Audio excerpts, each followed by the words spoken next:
First it was the Great Festival in February, then the Festival in Morio taking place during the month of September. My personal prediction was a surprise announcement in October since David Productions seemed to really like this month, but here we have 3 times myself and the community have tried and failed to guess when Vento Aureo's anime adaptation will be revealed and eventually released. An interview with producer Hiroyuki Omori came out recently, which is the first time the staff of the anime have properly talked about the possibility of the series continuing, so I think that now's a good time to compile all information to talk about realistic timeframes for the anime and why we haven't heard anything up to this point. The anime's been coming out fairly quickly, with about a year between each season and not long between announcements. Diamond is Unbreakable was announced 4 months after Part 3's second season ended. That said, a quick announcement for Vento Aureo was never realistic, for 2 main reasons. Part 4 had 39 episodes in 1 season, and as a result 13 Blu-rays were released, which takes a while to come out, the final volume releasing in June 2017, just over 5 months since the final episode aired.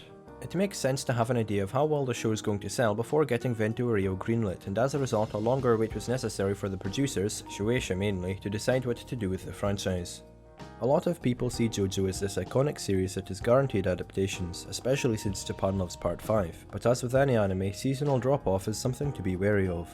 Phantom Blood and Battle Tendency are nowhere near the most popular parts in the series, but the anime adaptations sold incredibly well, with no volume selling less than 14,000 units. For comparison, a show averaging at about 8k per volume is normally considered enough for a second season. Part 3 was adapted next, and while Stardust Crusaders is the most popular part in Japan, it was selling far less than the first season, with the Egypt arc averaging at just over 10k. These are still good sales, but what these figures tell us is that what part of JoJo's getting adapted seems to mean very little, as each season the people buying these volumes are decreasing, which is something that happens to every single show.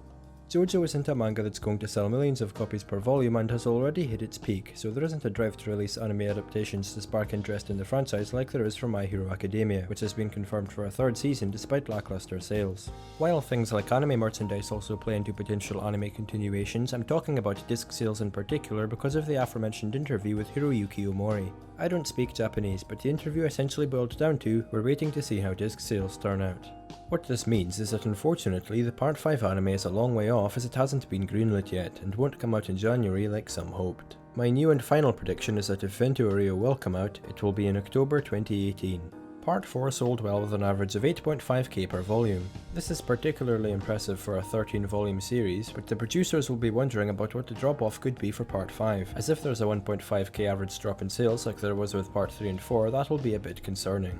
However, there's clear interest in continuing the anime, as seen with the special edition volumes of parts 1 to 3 that have started to come out. When the final volume releases on November 29th, the producers will have all the information they need to decide if continuing the anime is a financially good investment. If there's anything to take away from this video, it's that a Vento Aureo anime isn't guaranteed because it's Part 5. JoJo isn't a cash cow the same way One Piece and Dragon Ball are, and I'd be surprised if the entire series got adapted, but that said, I do think we'll see Giorno and company on our screens in the future based off the reassuring sales figures. Here's hoping.